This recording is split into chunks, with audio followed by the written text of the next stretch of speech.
Have you ever felt like you're trying to code your way through a maze when you hit the infectious diseases chapter? You are definitely not alone.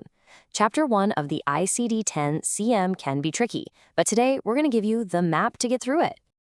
Getting the sequencing right for these big ones is, let's be honest, one of the biggest challenges we face as coders. One wrong move and the whole record can be off.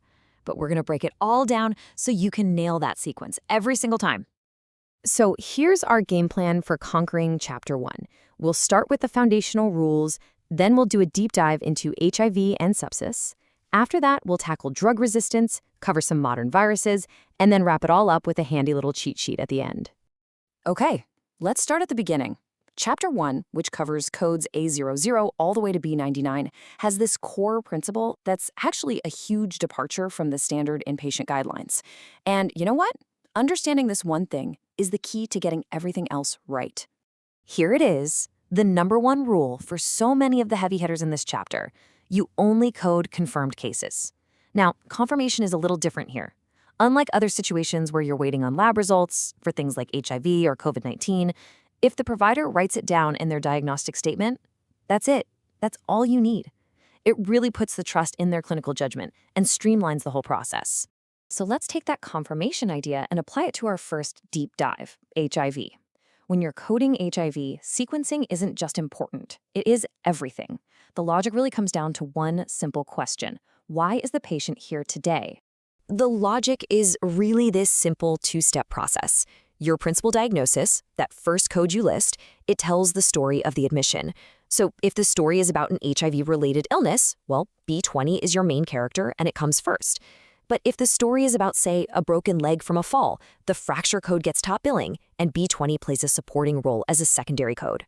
Just follow these two steps. Now, it's absolutely crucial to know the difference between B20 for active HIV disease and Z21 for asymptomatic status. They are not interchangeable. And remember the golden rule, once B20, always B20. Why? Because even if a patient's symptoms get better, the virus has already caused a major illness, and the coding history has to keep reflecting that seriousness. And here's a perfect example of how there's a hierarchy within the code book itself. Chapter 15, for pregnancy and childbirth, it basically gets to cut in line. It has sequencing priority over almost everything, and that includes HIV.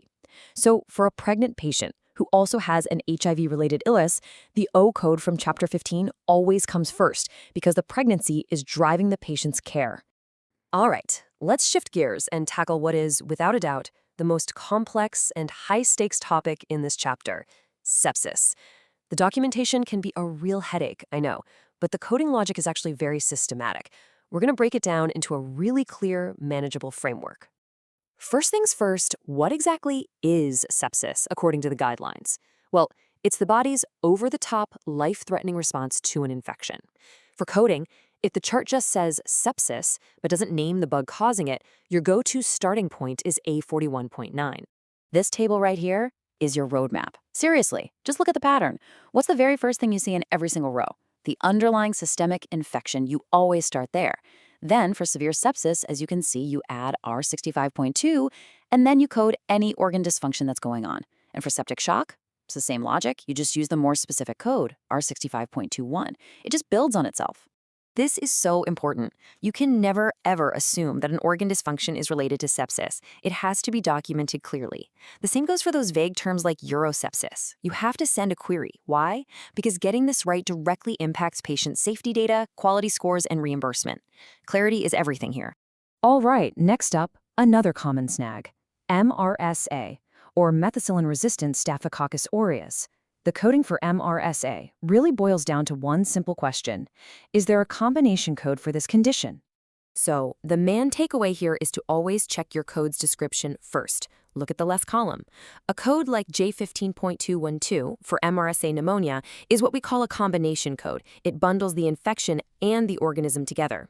In that case, you do not add B95.62.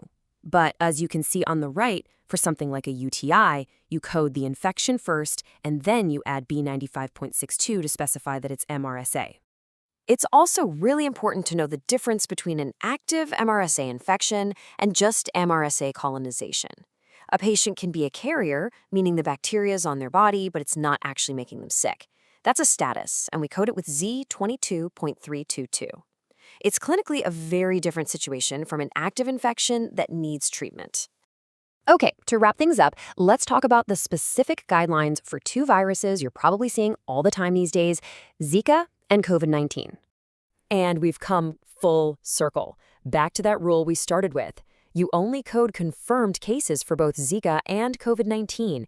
If the documentation says suspected or possible COVID, you do not use that U code. Instead, you'll just code the patient's signs and symptoms. Now, when you're coding COVID-19 with respiratory issues, U07.1 is your principal diagnosis. It comes first. As you can see in these examples, it's followed by the code for the specific problem, like J12.82 for pneumonia. Also, take a look at the code for post-COVID condition, U09.9. This is critical. You only use this code after the active COVID infection is completely gone. Wow, we have covered some of the trickiest guidelines in the entire codebook. So let's pull it all together and review the most important takeaways with a quick cheat sheet. Think of these as your 4 golden rules for Chapter 1. It's like your mental checklist. Rule 1, confirm it before you code it. Rule 2, let the reason for the visit guide your sequencing. Rule 3, for sepsis, the infection always comes first. And Rule 4, when in doubt, query it out. If you can burn these 4 rules into your brain, you'll avoid so many of the common errors in this chapter.